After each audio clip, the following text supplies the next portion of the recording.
ন্যূনতম তো 50টা দিতে হবে। আমি তো মনে করছিলাম 500টা। সম্ভবত এটাও বলেছি যে 1000 ক্যামেরা আসতে চায়। আপনি সেখানে কি করে 5টা দিলে তো আমি তো ইউটিউবাররা তো কষ্ট পাবে। বললো তাহলে সেখানে কি করা যায়, পরে 10টা থেকে 20টা থেকে আস্তে করে কৌশলে 50টা পর্যন্ত অনুমোদন করিয়ে নিয়েছি। আর আমার ইউটিউবার ভাইয়েরা আমার বিরুদ্ধে বিষেধগার করলেন যে আমি সেখানে মিডিয়াটারে কন্ট্রোল করছি। কষ্ট পায়, অধিক ধারণা প্রসূত কথা বলতে নাই। আমার ইউটিউবার ভাইয়েরা, আপনাদের প্রতি আমার ভালোবাসা আছে, কিন্তু আপনাদেরও ডিসিপ্লিন মেনে চলতে হবে। যেখানে 5টা ক্যামেরা অনুমতি সেখানে আমি 50টা করিয়ে দিয়েছি, অথচ আমার বিরুদ্ধে আপনাদের গ্রুপে এই জাতীয় লেখালেখি, এটা অপ্রত্যাশিত এবং এগুলো আগামীতে না করার জন্য বিনীতভাবে অনুরোধ জানাবো।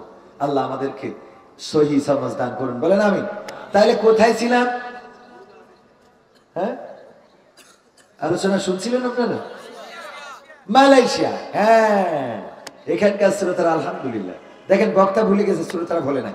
তো আমি তাদেরকে বলতাম যে কাজ করো নাই কেন, এই চাকরি করো না কেন? ওরা বলতো যে চাকরি কেন করব, অন্যরা ডাকবে, আমাদের কাজ করতে হবে অন্যের আন্ডারে, তার থেকে কিতা সিন্ডিনি বয়াট বিজনেস কিতা পাঙ্গে ওরাঙ্কির যা। আমরা নিজেরা ব্যবসা করি, আমরা অন্যদেরকে ডাকি, আমাদের ডাকে তারা কাজ করে।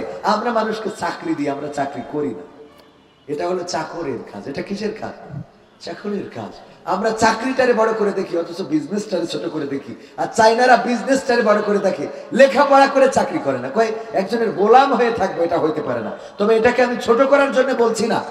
আমরা যদি চাকরির পিছনে না ছুটে, অনেককেই দেখবেন যে চাকরির পিছনে ছোটে নাই, ওরা অনেককে চাকরি দিয়েছে। খেয়াল করে দেখবেন, চাকরির পিছনে দৌড়াই নাই, অনেককে চাকরি দিয়েছে।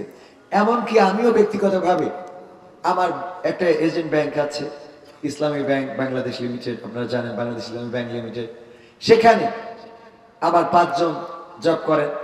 আমি এই বছর একটা মাদ্রাসা করেছি, যে মাদ্রাসাটা ঠিকানা তানজিমুল কোরআন ক্যাডেট মাদ্রাসা, আপনারা জেনে থাকতে পারেন। জানুয়ারিতে আমাদের ছাত্র সংখ্যা নেওয়ার কথা ছিল 120, সেখানে এই বছর আমাদের 180 হয়ে গেছে। তো এখানে 13 জন শিক্ষক শিক্ষিকা এবং ড্রাইভার দিয়ে এখন 21 জন চাকরি করছে। তার মানে ওদিকে 5, এদিকে 21, কতজন? 26 জন।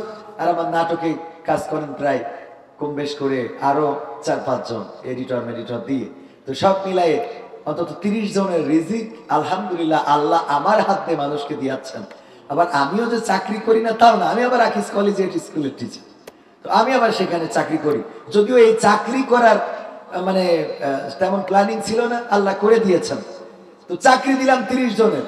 আর যদি আমার বলেন যে ভাই আপনার লেখাপড়ার দৌড় কতটুকু, আসলে অত দৌড় নাই। লেখাপড়া আমার স্যার বলেন কি তুমি লেখাপড়া কম করেছো বলেই আজকে এই পর্যন্ত আসতে পেরেছো। লেখাপড়া বেশি করলে ভালো কাজ করতে পারতেন না বেশি, কারণ লেখাপড়া যারা করে ওদের দিয়ে ধান লাগানো হয় না, কথা কয় না হয়। আমি আমার গাড়িটা নিজেই ড্রাইভ করে আসছি, নিজে ড্রাইভ করে চলে যাব, দীর্ঘদিন ধরেই এইভাবে করতেছি। অনেকেই বলে আপনি নিজেই ড্রাইভ করেন, তো আমি তো সমস্যা না, সাধারণ মানুষ, সিম্পল ম্যান, এই জন্য নিজে ড্রাইভারি করতে কোনো অসুবিধা হয় না। বরং এটাও চিন্তা করি যে যদি সব রাস্তা বন্ধ হয়ে যায়, ড্রাইভারি করেও রিজিক চালাতে পারবো ইনশাআল্লাহ। আমাদের চিন্তা চেতনা হলো এই কাজটা করলে ছোট হয়ে যাব, এই কাজটা বক্তা হয়েছি তো একটা ভাব হয়ে গেছে, বিশাল ভাব। গাড়ির মধ্যে কালো গিলাস, কারোর সাথে কেউ মুসাফা করতে চায়, হাত বাড়াতে চায়, কেউ সালাম দিলে লাভটা কি? মারা গেলে তো খবরেই যেতে হবে, আপনার গায়ের কোনো পোশাক থাকবে না, থাকবে আমাদের ওয়াজ করার জন্য আলাদা একটা আবায়া নাকি যেন আবা, হ্যাঁ কি পরে আবা, সৌদি আরবের যে বক্তা, আমি ওটা খারাপ চোখে দেখছি না। আমার জন্য বিদেশ থেকে 2 বার 2 বন্ধু এনে ওইটা দিয়েছে, আমি কোনোদিন ওইটা পড়ি নাই, লজ্জা লাগে। মানে যোগ্যতা থেকে ওটা যোগ্যতা নেই, তো এই জন্য ওটা পড়া ঠিক না, পড়া উচিত না। আর ওটা পড়লেই যে আমার মানে কথা অন্যরকম হবে তাও তো হবে না, হবে। তো যাই হোক, চাকরির বিষয় নিয়ে বলছিলাম এই জন্যে যে প্রজাতন্ত্রের গোলাম যারা, তারা আবার এই প্রজার বুকে গুলি চালায়। আমরা যাদেরকে বেতন দিই তারা আমাদের হাতে হ্যান্ডকাপ লাগায়, তারা আমাদেরকে বলে যে আমরা নাশকতা করছি, নাশকতার পরিকল্পনা করছি। হুজুর এই মাহফিলে ওয়াজ করা যাবে না, কারণ আমাদের কাছে খবর আছে এই মাহফিলকে কেন্দ্র করে নাশকতা হবে। 5 তারিখের পরে এত মাহফিল, কোন মাহফিলে নাশকতা হয়েছে? একটা মাহফিলেও হয়েছে? অথচ ইতিপূর্বে এই মাহফিল করার জন্য কতটা কাঠখড়ি খরচ হয়েছে এটা আপনারা ভালো জানেন। আসলে তাদের মাহফিল মূল উদ্দেশ্য ছিল না, তাদের উদ্দেশ্য ছিল তাওহীদি জনতাকে কখনো ঐক্যবদ্ধ হতে দিবে না। কিন্তু তাওহীদি জনতা সিদ্ধান্ত নিতে হবে, এই বাংলার জমিনে, আল্লাহর জমিনে কোরআনের আইন কায়েম না হওয়া পর্যন্ত আমাদের আন্দোলন থামানো যাবে